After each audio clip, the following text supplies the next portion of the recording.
Let's we find out this distance r. The distance r, that is also known as the radius, the distance between the nucleus and electron. This is also known as Bohr radius. How we find out a numerical formula for the Bohr radius with the help of Bohr postulate. As we know, the first postulate of Bohr theory is Ze square is equals to mv square. Ze square by r is equals to mv square. So Ze square by r is equals to mv square. Let this one is a equation 1. According to the second postulate of the Bohr theory, that say mvr is equals to nh upon 2 pi. By this we rearrange like your velocity is nh upon 2 pi mr. Let it is equation 2.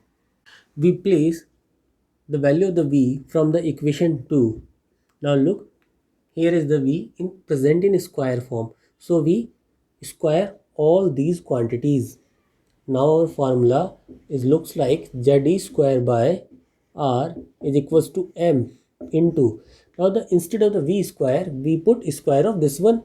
So n square h square upon 4 pi square m square r square. 1 r is cancelled by 1 r and 1 m is cancelled by 1 m. So let's, the r is equals to n square h square upon 4 pi square m z e square. R is equals to n square h square upon 4 pi square m z e square. In this we have the two type of the quantities. One is the variable, one is the constant. And that is a variable. That value is depends on orbit number, that is the first orbit, second orbit or third orbit. H, that is the Planck's constant. 4 value is fixed, 4 pi value 22 by 7. Mass of electron, that is fixed. Z mean atomic number, that is also a variable quantity. E, charge on 1 electron, that is also value fixed. When we divide these, or we subtract these, or we separate these quantities in variables and non-variables. So your h square upon 4 pi square m e square is into n square upon z. When we place all these values, the value of the h is equals to 6.62 into 10 to the power minus 27 arg into second. I am dealing here with CGS quantities. The value of the pi, that is value is at 22 by 7. The value of the mass of electron 9.1 into 10 to the power minus 28 gram. The charge on electron, that is the 4.8 into 10 to the power minus 10 ESU. When we place exact value in this formula, we obtain the value of the R is 0.529 into 10 to the power minus 8 into n square by z in centimeter.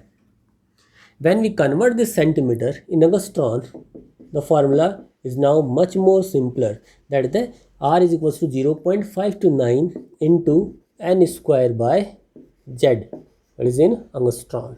So this is the value of Bohr radius. In numericals, we use this value. R is equals to 0.529 into n square by z. Now look, the relation of R and n. The R is directly proportional to n square. If n value increases, then value of R is also increases. And R is directly proportional to 1 upon z. When atomic number increases, the radius decreases. Atomic number increases, on that time the radius decreases. We can plot a graph between R and n square. When we plot a graph between R and n, the value of the n and the R is graph is look like this. When we plot a curve between R and Z, the curve is obtained like this. The value of the R is increases, Z is increases. On that time the value of the R is decreases. The value of the Z increases, the value of the R decreases. So this one is the curve. By this formula we can easily find out the ratio, like the, for example, a numerical say find out the ratio of the first 3 orbits of hydrogen atom. For the hydrogen atom we have the value of Z is equals to 1. Question say first 3 orbits. First 3 orbit mean first orbit, second orbit and third orbit. The ratio is R1 ratio R2 ratio R3 is equals to n1 square ratio n2 square ratio n3 square. 1 square is to 2 square is to 3 square, or 1 is to 4 is to 9 is our answer. So this is the formula how we find out the Bohr radius of an electron.